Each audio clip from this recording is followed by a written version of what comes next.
നമ്മളിപ്പോൾ ഇന്ന് കാണിക്കാൻ പോകുന്നത് സാധാരണ വളരെ സിമ്പിളായിട്ടുള്ള ഒരു ചുരിദാറിൻ്റെ നെക്ക് വെട്ടുന്നതാണ് നമ്മൾ കാണിക്കുന്നത്. അത് നമ്മൾ ഒരു 32 ഇഞ്ച് വണ്ണമുള്ള ഒരു കുട്ടിക്ക് വേണ്ടിയിട്ടാണ് നമ്മളിപ്പോൾ ആ അളവിലാണ് നമ്മളിപ്പോൾ വെട്ടി കാണിക്കുന്നത്. ഇത് ചെറിയ രീതി തയ്യലൊക്കെ അറിയാവുന്നവർക്ക് ആരെ ഹെൽപ്പില്ലാതെ നമുക്ക് തയ്ക്കാനും വെട്ടാനും പറ്റുന്ന രീതിയിലുള്ള ഒരു വീഡിയോ ആണിത്. അപ്പം നമ്മൾ അവർക്ക് ഒരു 32 ഇഞ്ച് വണ്ണമുള്ള ഒരാൾക്ക് 2.5 ഇഞ്ച് മതി കഴുത്തിൻ്റെ അകലം. 2.5 ഇഞ്ച് എന്ന് പറയുമ്പോൾ നമ്മൾ ടേപ്പൽ ഇങ്ങനെ ഒക്കെ 1, 2 ഇങ്ങനെ കാണും. ഇപ്പോൾ 2.5 ഒരു പോയിന്റ് മാർക്ക് ചെയ്തിട്ടുണ്ട്. അപ്പോൾ അങ്ങനെയാണ് നമ്മൾ കഴുത്തിൻ്റെ അളവെടുക്കേണ്ടത്. അപ്പോൾ അതിൻ്റെ താഴോട്ടുള്ള ഇറക്കം ഓരോ ആൾക്കാർക്കും വ്യത്യസ്ത രീതിയിലായിരിക്കും. ഇപ്പോൾ സാധാരണ രീതിയിലുള്ള ഒരാൾക്കാണ് 5.5 മതി. അപ്പം നമ്മൾ 5.5 ഇങ്ങനെ എടുത്ത് അടയാളപ്പെടുത്തുക. അത് കഴിഞ്ഞ് നമ്മൾ ആ അടയാളപ്പെടുത്തിയെടുത്തുനിന്ന് തന്നെ 2.5 ഇഞ്ച് ഇങ്ങനെ വരയ്ക്കുക. ഇങ്ങനെ വരച്ചിട്ട് മണ്ടയ്ക്ക് നമ്മൾ അടയാളപ്പെടുത്തിയിട്ടുണ്ടല്ലോ, അതും ഈ താഴത്തെയും കൂടെ നമ്മൾ ഒരു സ്ക്വയർ രീതി വരയ്ക്കുക. അപ്പോൾ കറക്റ്റ് രീതി വേണം നമ്മൾ വരയ്ക്കാനായിട്ട്, അകന്ന് പോകുകയൊന്നും ചെയ്യരുത്. അപ്പം നമ്മൾ ഇന്ന് ഒരു സാധാരണ വളരെ ലളിതമായിട്ടുള്ള രീതിയിലുള്ളൊരു കഴുത്താണല്ലോ വരയ്ക്കുന്നത്. അപ്പോൾ അതിന് വേണ്ടിയിട്ട് നമ്മൾ ഇവിടുന്ന് ഒരു 1/2 ഇഞ്ച് നമ്മളൊരു അത് ജസ്റ്റ് ഒന്ന് കാണാൻ വേണ്ടി അടയാളപ്പെടുത്തുന്നതേ ഉള്ളൂ. എന്നിട്ട് ഇവിടുന്ന് നമ്മൾ ഇങ്ങോട്ട് നേരെ തന്നെ ഒരു വര വരയ്ക്കുക, ചരിച്ച് ഇങ്ങനെ വരയ്ക്കുക. ഇത്രയേ ഉള്ളൂ, വേറെ ഒന്നുമില്ല. ഇതെന്നിട്ട് ഈ വരച്ചെടുത്തോട് തന്നെ നമ്മളിത് കട്ട് ചെയ്തെടുക്കുക.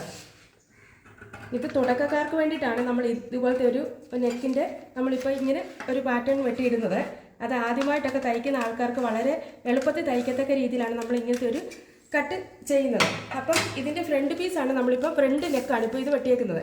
അപ്പോൾ ഇതുപോലെ തന്നെ നമുക്ക് അതിൻ്റെ മറ്റേ രണ്ടാമത്തെ പീസ് എടുത്തിട്ട് ബാക്കിലേക്ക് നമുക്ക് വെട്ടാം. അപ്പോൾ അത് നമ്മൾ ഇതുപോലെ തന്നെ രണ്ടായിട്ട് മടക്കുക.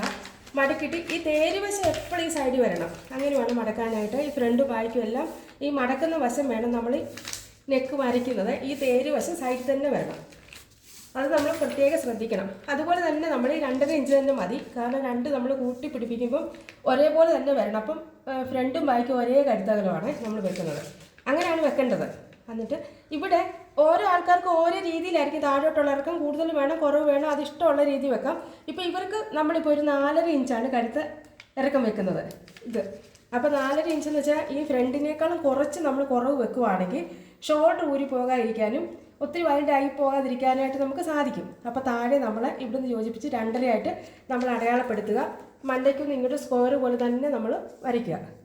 ഇങ്ങനെ സ്ക്വയർ പോലെ തന്നെ വരച്ചിട്ട് ഇപ്പോൾ നമ്മളിവിടെ റൗണ്ടല്ല ബായ്ക്ക് വേണേൽ ഫാഷനുള്ള കഴുത്തൊക്കെ വെട്ടെ. ഇപ്പോൾ ആദ്യമായിട്ടുള്ളവർക്കായിട്ട് നമ്മൾ ഇത് റൗണ്ടായിട്ട് കാണിക്കുന്നത്. ഇവിടുന്ന് ഒരു 1/2 ഇഞ്ച് നമ്മൾ ഈ മൂലയിൽ നിന്ന് ഇങ്ങനെ അടയാളപ്പെടുത്തുക. എന്നിട്ട് ഇവിടെ ഇതൊന്നും വേണ്ട, നേരെ തന്നെ ഇങ്ങനെ റൗണ്ടിലങ്ങ് വരച്ചെടുക്കുക. അത് മാത്രം ഒന്ന് മുട്ടിച്ച് ജസ്റ്റ് ഇങ്ങനെ വരച്ച് ആക്കുക. എന്നിട്ട് അത് നമ്മൾ ഈ വരയെ കൂടെ തന്നെ വേണം നമ്മൾ വെട്ടാനായിട്ട്. ഒട്ടും വ്യത്യാസം വരില്ല. കാരണം കഴുത്താണ്. ഇച്ചിരി വ്യത്യാസം വന്നു കഴിഞ്ഞാൽ അതങ്ങോട്ട് ഇങ്ങനെ കയറി പോകാനും കഴുത്ത് വൈഡായി പോകാനും ഷോൾഡർ ഊരി പോകാനൊക്കെ സാധിക്കും. അതുകൊണ്ട് നമ്മൾ കറക്റ്റായിട്ട് തന്നെ നമ്മൾ ഇങ്ങനെ വെക്കുക. ഇതാണ് വളരെ സിമ്പിളായിട്ട് നമ്മൾ ഇപ്പോൾ വെട്ടിയേക്കുന്നത്. ഇത് ബാക്ക് കണ്ട, അതുപോലെ തന്നെ ഇത് ഫ്രണ്ട് ഇങ്ങനെയാണ്. അപ്പോൾ ഇനി നമുക്ക് അടുത്ത വീഡിയോ വേറെ നെക്കുമായിട്ട് കാണുന്നതാണ്. Bye bye.